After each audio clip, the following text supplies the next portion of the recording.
تھے. آج میں بہت بڑے بڑے چیلنجز کا، میں نہیں پورا جموں کشمیر بہت ہی چیلنجز کا وہ فیس کر رہا ہے. اور ایسے میں جو ہماری سرزمین ہے، جس کے اوپر ہمیں فخر ہے، جس کو دنیا میں جنت بے نظیر کہا جاتا ہے، تو آج اسی سرزمین ہمارے تشخص، ہماری شناخت کے اوپر خطرناک قسم کے بادل منڈلا رہے ہیں. تو اس کا نیچرلی ایک بہت بڑی ذمہ داری ہے یہ، تو اس لیے میں آئی تھی اور یہاں دعا کی، یہاں فاتح کی. جی تو انشاءاللہ میری امید تو میرے لوگ ہیں، جی، چاہے وہ ساؤتھ کشمیر کے لوگ ہیں جس وطن کی میں رہنے والی ہوں، چاہے وہ پیر پنچال کے لوگ ہیں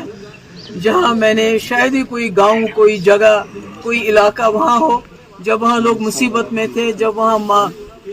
لوگوں کو مارا جاتا تھا، دن دہاڑے قتل کیا جاتا تھا، چاہے وہ ملیٹنٹ تھے، چاہے وہ سرنڈرڈ ملیٹنٹ تھے یا فورسز کے لوگ تھے. تو کوئی جگہ میں نے چھوڑی نہیں جہاں میں نہیں گئی ہوں. اور میں نے کوشش کی ہے، جب بھی ہمارے لوگوں کے اوپر تکلیف آئی ہے تو میں نے کوشش کی اپنے حساب سے، کوئی میں بہت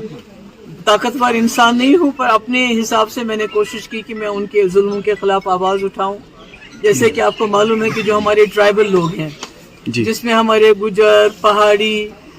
اور یہ جو بکروال قبیلے کے لوگ بہت زیادہ ان کے اوپر بہت زیادہ ظلم ستم کیا جاتا ہے، کیونکہ لگتا ہے ان کی کوئی سنوائی نہیں ہے، ان کا کوئی پوچھنے والا نہیں ہے. جیسے کہ آپ کو معلوم ہوگا کہ 2 دن پہلے جانی پور جموں میں بھی ایک حادثہ ہوا جہاں ایک ٹرائبل بچی کے ساتھ زیادتی کرنے کی کوشش کی کچھ گنڈوں نے، اور اس کے بعد جب اس کو بچانے کے لیے اس کی گھر کے ماں گئی اور بھی کوئی لیڈی چلی گئی تو ان کو اتنا پیٹا کہ ہسپتال میں وہ اس وقت داخل ہوئی ہیں. اور پولیس نے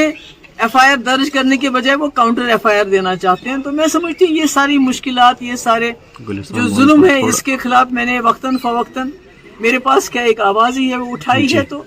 میں سوچتی ہوں کہ جموں کشمیر کے لوگ، بالخصوص جو میرے اپنے وطن کے لوگ ہیں، میرے غلام شاہ پادشاہ رحمت اللہ علیہ کے علاقے کے لوگ ہیں، وہ اس بات کی قدر کریں گے اور مجھے میری آواز کو طاقت دیں گے. آپ کو معلوم ہے کہ 2019 کے بعد سب سے بڑی نشانہ اگر کسی کو بنایا تو پی ڈی پی کو بنایا. کس طرح اس کو توڑا گیا، کس طرح ہمارے لیڈروں کو کچھ کو لالچ دے کے کچھ کو بلیک میل کر کے نکالا گیا، پارٹی توڑ دی گئی. تو آج جب محبوبہ مفتی میدان میں آتے، کیونکہ 2019 سے میں نے کوشش کی ہے ان کے ظلم کے خلاف آواز اٹھانا،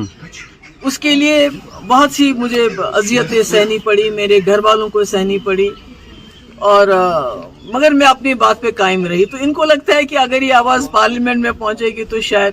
وہاں بھی ان کے لیے مشکلیں پیدا ہوگی، اور شاید جو جموں کشمیر کے اصلی حالات ہیں، خالی جموں کشمیری میں لداخ کی بات بھی کرتی ہوں کہ جو اصلی حالات ہیں